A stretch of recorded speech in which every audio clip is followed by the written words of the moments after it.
Maqaa Abbaa, Ilma, Hafuura Qulqulluu, Waaqa tokkotti namannaa. Ameen. Maatiiwwan Waaqayyoo bakka lafa jirtanitti nageenyi Waaqayyoo isiniif haa baay'atu. Akkam jirtu? An galata Waaqayyoo nagaa kooti. Biyya keessas ta'e biyya alaa teessanii kanneen gola Yididiyaa yuutuubiitiin sagalee kana daawwataatti jirtan har'aa gorsaa gabaabaa tokkoon gara keessan dhufeen jira. Maal namichoo maaliif saree baatta? Ergaan kiyya kun yookiin gorsi kiyya kun yoo isinitti tolee hiriyoota keessan biraan akka geessan abdii guddaan qaba.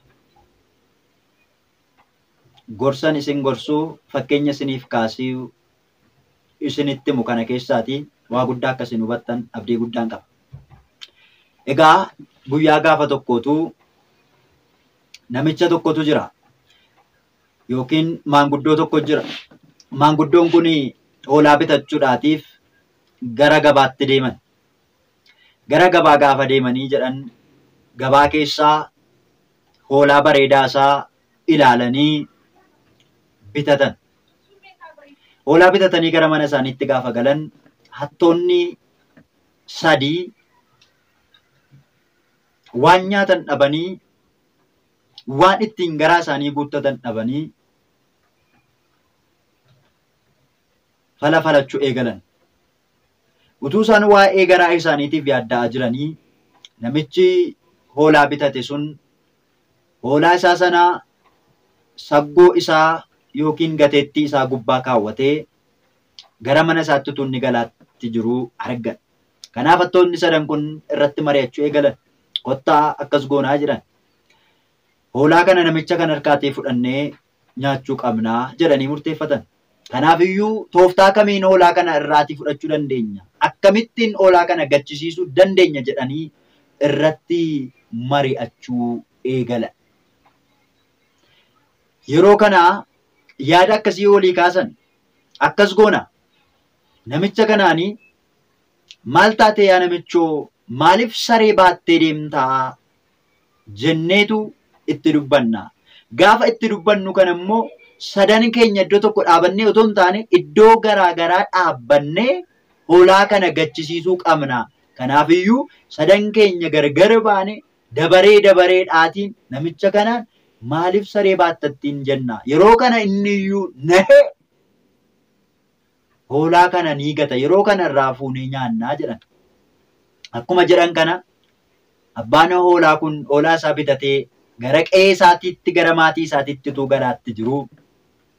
Inni tokkichi bahuudhaan maal taatee yaa namichoo maaliif saree baattee deemtaa ittiin jedhe. Yeroo kana inni hoolaa qarshii isaa baasee bitatee gara manaatti galaa jiru. Maal kun hoolaadha maleessaa saree miti maal ta'e namichi jedheetu bira darbee.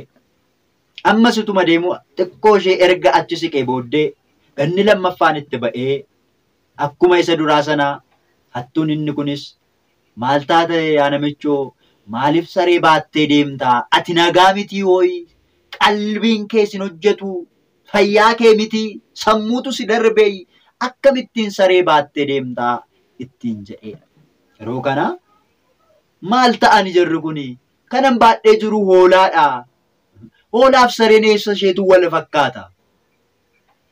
Akkamittiin saree isinitti fakkaatte? Anoo hoolaan baadhee jira jedheetu itti dubbatee bira darbee. Ammayyuu hoolaa isaa kana baattatee jira. Qarshii itti baase waan ta'eedhaaf maatiin manaa eegaattu jiru waan ta'eedhaaf hoolaa bitate kana baattatee gara mana isaatti imaluu eegale. Ammas hattuu meeqa tafee jira? Jalqaba kan nuti jennu hattoota nama meeqa? Nama sadii. Namoonni lamatti ba'anii yookiin hattoonni lama ba'anii dubbataniiru. Kanaafuu meeqa tafaree? Tokko tafa. Kanaaf namichi kun abbaan hoolaa kun inni hoolaa bitatee manatti galaatti jiru kun akkamittiin namni maal ta'e? Anatu dogoggore moo jechuu eegan. Anatu dogoggore moo? Anatu wallaalee saree bitatee galaatti jira moo? Dhugumayyuu jarri kun Inni tokkoffaallee yoo dogoggore inni lammaffaa akkamitti dogoggora? Mootarii anumatu saree baatee jira jedha. Utuu akkasittiin yaada isaa kanaa wajjin wal lolaa guungumaa utuu deemaatti jiru inni sadaffaan kataf jennaan itti ba'ee maal taate yaa namicho? Mataa isaa qabate maal taate namicho? Maal sammuun kee sirrii miti nagaa miti akkamittiin saree baattee deemta? Biyya nagaa keessatti akkamittiin saree baatee deemta? Maal siin baatuun baati? Namni saree gateettii isaa yookiin saggoo isaa irra kaawwatee deemu nama fayyaan agarre. Kanaafiyyuu sammuun kee sirrii miti moo ati akkamittiin saree baattee deemta? Namoonni hiriyaan kee hoolaa bitataniitu baatanii deemu malee ati akkamittiin saree baattee deemta ittiin jedhee. Yeroo kana namichi kun edaan sareen baadhee deemaa jira. Edaa kanan baadhu kun sareedha ani hoolaadha seetan bitadhe jedheetu hoolaa baattatee jiru sana fuudhee ofirraa lafa buusee iddoo sanatti gateetu gara gabaatti deebi'e. Namicha irraa bite sana barbaachuudhaaf. Ani hoolaa jedheetan sirraa bite ati sareenatti gurgurtee jedhee namicha irraa bite sana barbaaduudhaaf gara gabaatti deebi'e. Maal godhe? Hoolaa sana gatee, qabeenya isaa gatee, dhugaa isaa gatee, haqa isaa gatee, beenyaa isaa gatee gara gabaatti deebi'e. Saba Waaqayyoo sagalee kana dhagaa kan jirtan. Har'as namni baay'een dhugaa isaa akkasitti gatee jira bara. Namoonni baay'een har'as haqqi isaanii, haqa isaanii, dhugaa isaanii akkasitti gatanii jiru. Qabeenya isaanii kan gatan namoonni baay'een akkasiin. Hangafummaa isaanii kan gatan akkasittinidha. Amantaa isaanii kan gatan namoonni baay'een akkasittidha saba Waaqayyoo. Hedduun amantaa isaanii akkasiin gatani. Namoonni hedduun isaanii dhugaatti fakkeessanii sobaan dubbatanii. Har'as addunyaa keessa jiraannu kana keessatti isa dhugaadhaan soba jedhanii, isa sobaatiin immoo dhugaadha jedhanii kan fakkeessan namoota baay'ee isaaniitu jiru saba Waaqayyoo. Kan wal fakkeessanii. Hedduun keenya aadaa keenya kan ganne kanaanidha. Duudhaa saba keenyaa kan nuti ganne kanaanidha. Amantaa keenya kan gannes kanaanidha. Namoonni baay'een gataniiru kaa. Amantaa isaanii gataniiru. Aadaa isaanii gataniiru. Duudhaa saba isaanii gataniiru. Amantaa isaanii ishee dhugaas gatanii jiru. Maaliif jennaan namoonni kan itti fakkeessan. Hattoonni daandiirra dhaabbatanii itti fakkeessanii isa soba ta'e dhugaadhaa fudhadhu ittiin jedhanii isa dhugaa ta'e immoo sobadhaati gati ittiin jedhanii. Hoolota nuti baannee jirru sareedhaa gati jedhanii kan gachisiisan hedduu jiru bara. Amantaa qabannee jirru lakkii inni kunoo amantaa isa sobaatii jedhanii amantaa ishee dhugaa kan gachisiisan nama baay'eetu jiru bara. Namoonni baay'een amantaa isaanii gatanii hin baane. Hiriyoonni keessan hedduun isaanii amantaa isaanii gatanii hin deemne. Maatiin keessan, firri keessan, ollaan keessan baay'een isaanii amantaa isaanii ishee dhugaa sana hin ganne. Dhiisanii iddoo biraa hin deemne. Isa dhugaa lafa kaa'anii isa sobaa barbaacha hin deemne. Daandii dhugaa dhiisanii daandii sobaarra hin deemne. Aadaa isaanii, duudhaa saba isaanii dhiisanii kan warra adii kan hordofan hedduun isaanii hin jirani. Baay'een keenya aadaa keenya hin irraanfanne. Duudhaa saba keenyaa irraanfannee hin jirru. Maalummaa keenya irraanfannee hin jirru. Mee bakka jirtan yaadadhaa. Mee uffannaan keessan maal fakkaata? Aadaa saba keessaniiti. Duudhaa saba keessaniiti. Dubbannaan keessanoo dubbannaa eenyuuti? Kan saba keessaniiti. Safuu saba keessanii eegdanii aadaa saba keessanii eegdanii dubbataa jirtu. Uffannaan isin uffattan uffannaa aadaa saba keessaniiti. Safuu saba keessanii kan eegudha. Amantaa isin hordofaatti jirtanoo amantaa kamidha? Amantaa bartootaati? Amantaa duuka bu'ootaati? Moo kalaqa namaatiin kan kalaqamedha? Namni kan bu'uuresse moo waaqni kan bu'uuressedha? Isa kamiin hordofaa? Kamiin qabattaniirtu? Dhugaan harka keessan keessa jira moo dhugaa sana gattanii soba barbaadaatti jirtu? Waan adii dhiistanii wanta gurraacha qabattanii jirtu. Waan bareedaa dhiistanii waan fokkisaa qabattanii jirtu. Daandii dhugaarraa kaattanii daandii sobaarra deemaatti jirtu. Isinoo maal fakkaattu mee? Isin maal fakkaattu namicha isa hoolaa bitatee manatti tuugalaatti jiru hattoonni harkaa buusan kanaan wajjin gaafa of bira qabdanii gaafa ilaaltan isinoo maal fakkaattu? Keessan qabattanii jirtu? Harka keessan keessa kan jiru kan keessanii yoo moosa kan keessanii harka keessan keessaa gattanii kan biraa barbaacha gabaatti deebitaniirtu. Gabaadhaa aadaa namaa bitachuudhaaf, aadaa saba biraa bitachuudhaaf, duudhaa saba biraa bitachuudhaaf, uffata saba biraa bitachuudhaatiif gabaa keessa dhaabbataatti jirtu moo kan saba keessanii uffataatti jirtu? Dubbannaan keessan dubbannaa hayyoota keessanii abboota keessaniiti moo kan biraa dubbataatti jirtu? Kan sabni keessan abbootiin keessan harmootiin keessan kan hin beekne afaan haaraa dubbataa jirtu moo afaan sabni keessan beeku abbootiif harmootiin keessan kan beekan dubbataatti jirtu? Ergaan kiyya inni jalqabaa inni guddaan ijoon dubbii kiyyaasa kanadha.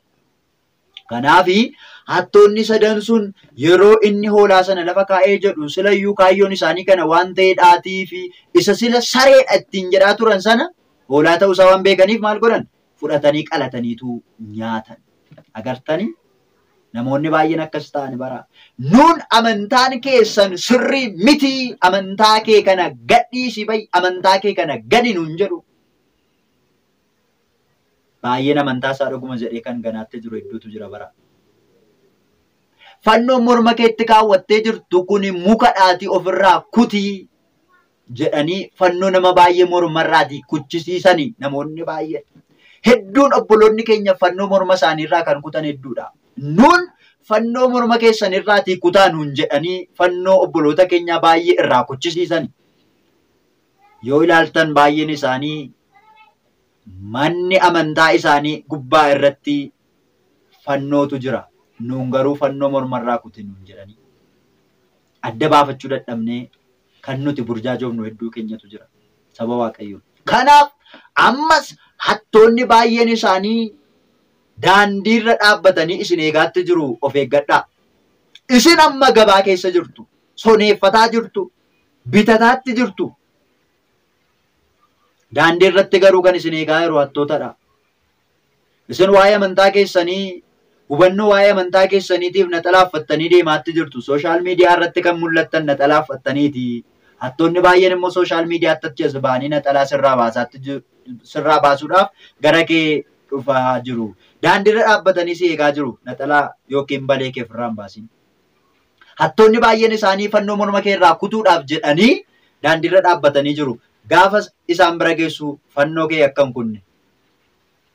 Namoonni baay'een isaanii daandii dhugaarraa si kaachisuudhaaf jedhaniitu daandiirra dhaabbatanii jiru. Kanaafiyyuu daandii keessa dhugaarraati akka hin maqne of eeggadhu.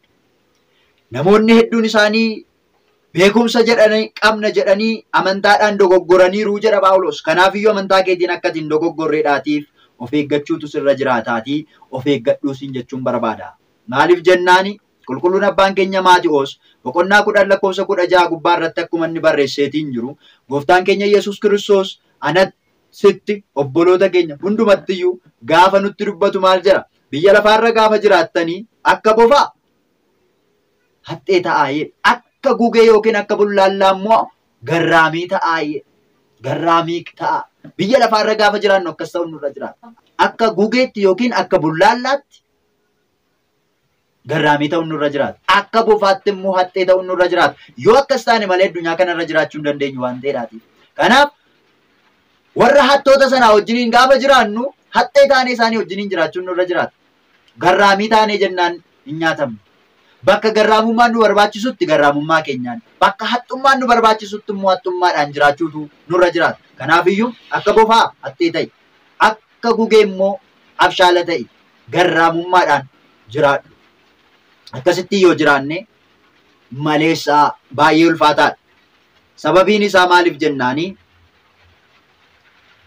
namoonni kan biraan wangeela fudhattan irraatii wangeela isa isin fudhattanii jirtan sana isin hirkaa fuudhanii lafa kaa'anii wangeela kan biraa isinitti kennuudhaaf daandiirra dhaabbatanii jiru waan ta'eedhaaf. Maal jedha? Qulqulluun abbaan keenya Phaawulos saba warra Galaatiyaatiif ergaa isaa gaafa barreessu boqonnaa 1:9 gubbaa irratti maal jedhee jira? Eenyullee wangeela isa isin fudhattanitti kan gargar ba'e yoo isin itti kenne yoo isin itti hime yoo isin barsiise inni abaaramaa ta'u jedha. Kanaafiyyuu wangeela isin baattan sana isin hirkaa fuudhanii lafa kaa'anii wangeela isa kan biraa isinitti kennuudhaaf kan daandiirra dhaabbatan jiru. Wangeela baatanii kan dhaabbatan hedduu isaanii jiru. Kanaafiyyuu akka of eeggattan isiniin jechuun barbaada. Eenyullee Waaqa isin fudhattanii jirtan sanarraati waaqa kan biraa fudhadhu waaqa isa fudhattee jirtu sana lafa kaa'iitii waaqa isa kan biraa fudhadhu kan isiniin jedhan daandiirra dhaabbatanii isin eegaatti jiru. Ilaa akkas jedha qulqulluun abbaan keenya Luqaas wangeela isaa boqonnaa 17:23 gubbaa irratti kan inni barreesse. Ilaa inni achi jira yookiinis immoo inni as jira isiniin jedhee isiniin jedhu isin immoo hin naqinaa duukaas immoo hin fiiginaa jedha. Kanaaf immoo Waaqayyoon fudhadhu jedhanii Waaqa isatti fudhattee jirtu akka isaan sin gachisiisneedhaaf of eeggadhu. Inni ati baattee jirtu kun hoolaa miti sareedha jedhanii hoolaa sirkaa lafa kaa'anii akka ati gabaa keessa fiiddu akkas hin taasifneedhaatiif nama maraate akkas hin taasifneedhaatiif of eeggachuutu sirra jiraata. Egaa gorsi kiyyaa guyyaa har'aadhaa kana fakkaata. Maalii yaa namichoo maaliif saree baattee deemtaa jedhanii warri hattooti sun hoolaa harkaatii buusanii akkuma isaan nyaatan har'as namoonni baay'een garaa isaaniitiif jedhanii buddeena har'a nyaatanii bulaniidhaaf jedhanii amantaa keerraa kan si kaachisan, aadaa keerraa, duudhaa saba keetiirraatii kan si kaachisan namoonni hattoonni daandiirra dhaabbatanii jiru. Kanaaf iyyuu of eeggachuutu sirra jiraata. Bakkaaf lafa jirru kamiyyuu teenyeetu of eeggannoodhaan aadaa saba keenya, duudhaa saba keenya, amantaa keenya, eenyummaa keenya eeggachuutu nurra jiraata jechuun barbaada. Gorsi kiyyaa kana fakkaata. Waan na dhaggeeffattaniif guddaa galatoomaa. Bakkaaf lafa jirtan itti nagaa ta'a. Arjummaa Waaqayyoodhaa isinii wajjiniin haa ta'u. Horaa bulaa deebanaa. Didiyaadhaa galanni keenya ulfina isaatiif kaanee hundi keenya Waaqa jiraatu hundaa dabarsee.